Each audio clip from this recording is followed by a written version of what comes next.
Hey team, and welcome to managing your positions and orders on greensquare.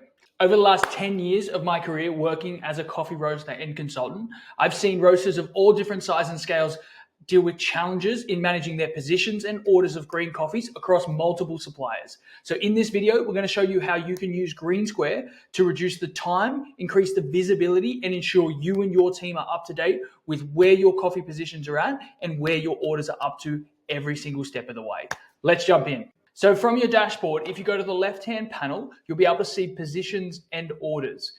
So your positions is where all your contracts are.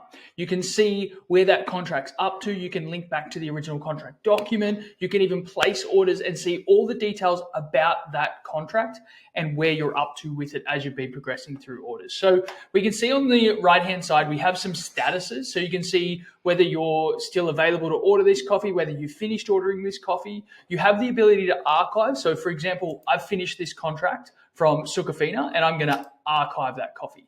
What this is going to do is move it into our archive list here. It does not delete this product at all, or this contract, I should say, but it just gives you the ability to make sure your active list is tidy and you're not looking at coffees you're no longer drawing down from, but you always have access via the archive tab here. The other thing we can see, once we start to place orders, we can see them drawn down over time. We can place an order directly from an individual position where it will take us straight to that one, or we can place an order on the top left here, and that can then have us the options of selecting. But let's place an order on the top here. You then select the supplier you're looking to order from. So I'm going to take from Project Origin. We go through to the positions. Here, as I've only got one contract with Project Origin, I can only see that one. But let's say I had multiple, I would see all of them here and I could select whichever ones I was wanting to place an order from. So let's grab this one and let's take ourselves just one bag of this.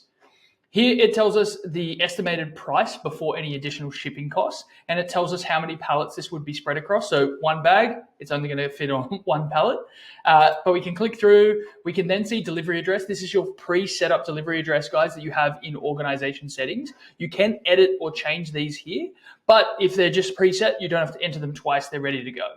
We then select a delivery date. So we want to get this next Tuesday. And then if we have any additional delivery aids, do we need anything different, or do we need to send them any notes? Everything's good on our side, so we're going to hit review, shows us everything we've selected, and then we can finalize that order. Awesome. So now we've placed an order. This is where we can head to the orders section on the left side of our panel. Once again, guys, you can place orders from here, but in the orders section, it allows you to be tracking where orders are up to and the progress of them. So we've just placed that order, so it'll be sitting in our requests as we're waiting to hear from our supplier if they're going to accept it or if there's anything that needs to change on that. So we can see that order there. Once we have this order accepted, we can review it, or if I made a mistake and I need to cancel it, we can do that then. But once the supplier accepts it, it'll transfer and you'll be notified, and it will sit here in your live orders. This will be where you can have updates on status to see if it's being shipped, if it's in transit, if it's ready for you to be picked up, if it's waiting for an approval. Anything about that, you can see that here. You can also filter via suppliers. So maybe I'm just looking for one supplier at the moment. You can also filter via status. So I'm just looking for where this coffee's up to, or any coffees that are maybe still in transit. You can also see all the details that's there. You can even mark if you have arrived. So, oh, yep, I've got that coffee, it's here. You can click and see any of the position details, or you can contact and talk to that supplier straight away. So guys, by managing your orders and your positions in greensquare, it gives you the ability to have, every time you place an order, to automatically update your inventory. No double handling, no discrepancies or missing out and not understanding how much coffee you have left from each contract and position. As always, guys, if you have any more questions, you can always reach out to us at support@greensquare.co. Talk to you soon.